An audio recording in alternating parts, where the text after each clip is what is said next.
Hello, hello, hello, it's Dolly. Welcome to my channel, Scrapping on the Go. This process video is for Mix It Media Frenzy with Krista, Kathy, Ronnie, Sue, Scrappy Sister, and Happy Kathy, and myself, Scrapping on the Go.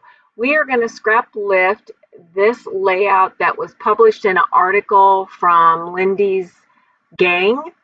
And these are the products that I am going to use or selected to use. They may not all end up on this layout. We'll just have to all see together, right?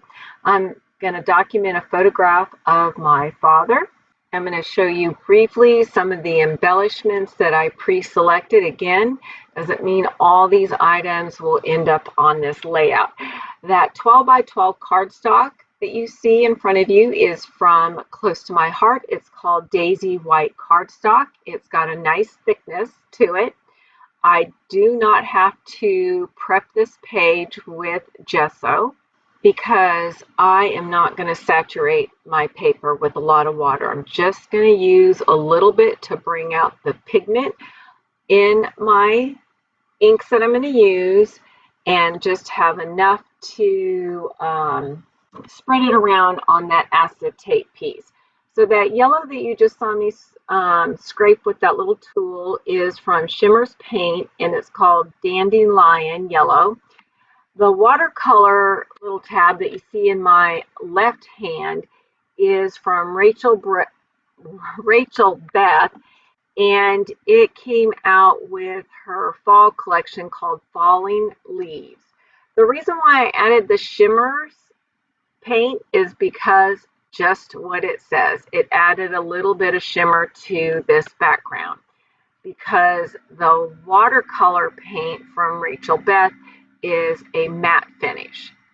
And that is how simple it is to use the packaging technique. I did not edit any out. Now I am going to double layer on top of that yellowish color, which reminds me kind of like a canary type yellow.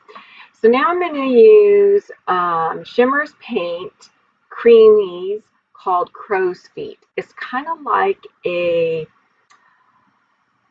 dark gray. It reminds me of like raw metal. And these two colors are just perfect for a masculine layout. But where I came up with the idea on that canary type yellow was I was playing off the color of my dad's sweater under his suit jacket. And I think this just turned out perfect. Anyway, you can see I created a T. So if you were to look at the layout that we are scrap lifting and you were to peel away those layers of embellishments, you could tell that the mixed media was like in the shape of a T. All right, so I got out some black scripted paper and I'm going to cut it about 6.5 inches, and then I'm going to do the tearing technique. I did edit this out, and only because half of it was off camera, and I know that can be annoying that I'm telling you what I'm doing, but you're actually not seeing it. So I double matte this photograph, and you're going to see that in a minute. So while I'm just ahead of myself, I want to remind you that I will have all the ladies' links to their channel listed below so that you can go see their version of this Friday's scrap lift. Now this intensive black ink is from Close to My Heart. I am going to stamp a butterfly in the upper left hand corner of my layer. Now what you didn't see is that I added a little water to give a little distressed look. And now I'm bringing in this stencil, and I'm using Tim Holtz Distressed ink in Rusty Hinge and a little finger dauber. Now I think that stencil is from Crafters Workshop. It's a very, very old stencil pattern. This has been in my stash probably 10 years. I know until about a couple years ago they were still making this stencil, and you probably could find it on scrapbook.com or Cherry on a Top. Now I'm still following that T pattern when I transferred the ink through that stencil on this background um, this mixed media background. I lost my train of thought. All right, I'm bringing in this wood veneer that I think was released in a Dear Lizzie collection last year or 2 years ago. Might have been the first of last year, but anyhow, I am using my wet adhesive to secure that to the background, my mixed media background. And if you had noticed, my F broke off from free, but that was just bad storaging on my part. It didn't come that way. I broke it in how I stored it. I'm just glad to get it used up finally, and this is the perfect layout.